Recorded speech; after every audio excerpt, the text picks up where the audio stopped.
through tough times. New Zealand is headed for a recession. Especially by violence and ram rape. Together we've been through uncertainty.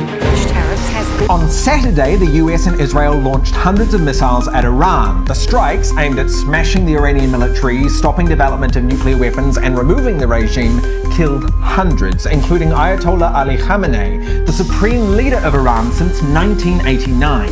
Iran responded by firing missiles and drones at Israeli and US bases in the region. Then, on Sunday, New Zealand released a statement that didn't explicitly condemn or support the US and Israel's attack, instead acknowledging that the attack was designed to prevent Iran from continuing to threaten international peace. The statement also condemned, in the strongest terms, the Iranian government and their response. This position broadly aligns with the joint statement from France, Germany, and the UK. However, on RNZ this morning, Christopher Luxon said, "Our position is the same as the Australian position." And Australia has been much clearer in their support of the US attacks. Former Prime Minister Helen Clark has called New Zealand's official statement a disgrace, saying, "Didn't call out the illegal strike against Iran in the middle of diplomatic negotiations, which were going quite well, and further talks were scheduled." The attacks from the US and Israel were not approved by the UN Security Council, and there was no clear imminent attack from Iran that might justify self-defense, so many say it was a breach of international law. There are now fears that the attacks might lead to ongoing conflict in the region and cyber attacks and terrorist attacks globally. The first time oil prices have gone past $100.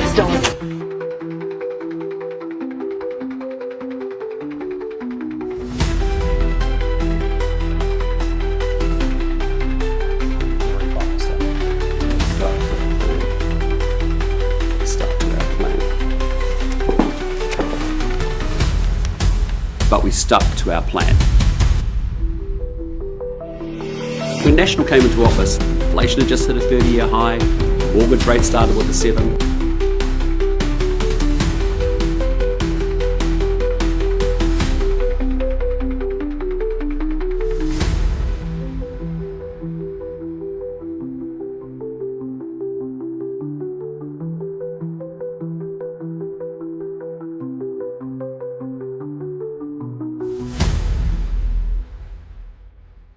And we faced global uncertainty head on, but we never wavered. When things got tough, we didn't panic.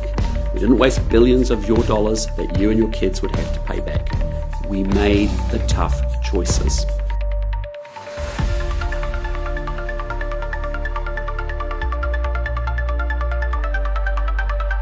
And now as we come out the other side, New Zealand is in a better position than most.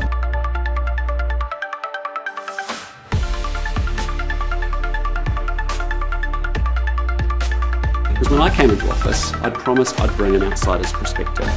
Not the same old routine from politicians who can deliver a clever one-liner, but at the same time make your life more expensive by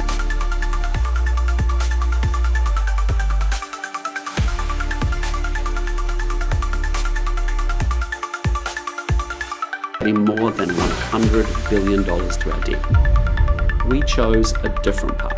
We're fixing the economy, we're getting the books back in order, and yes, it takes time, but that's how you tackle the cost of living. That's how jobs are created.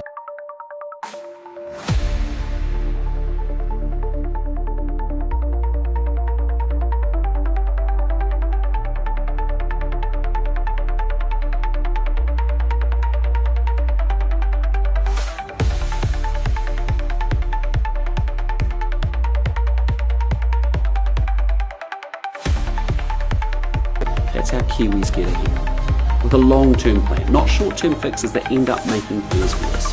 So what's ahead? It's all about fixing the basics and building the future. This is what it looks like.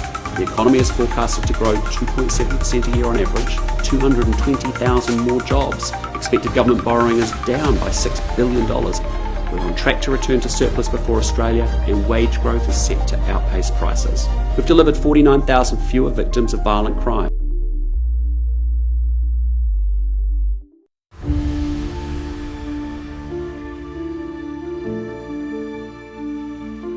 An 85% reduction in ram raids, and Kiwi kids are making 12 months of maths progress in just 12 weeks.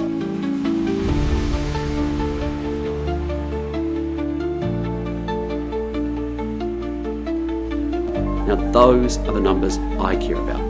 Not vanity polls, not popularity contests, results.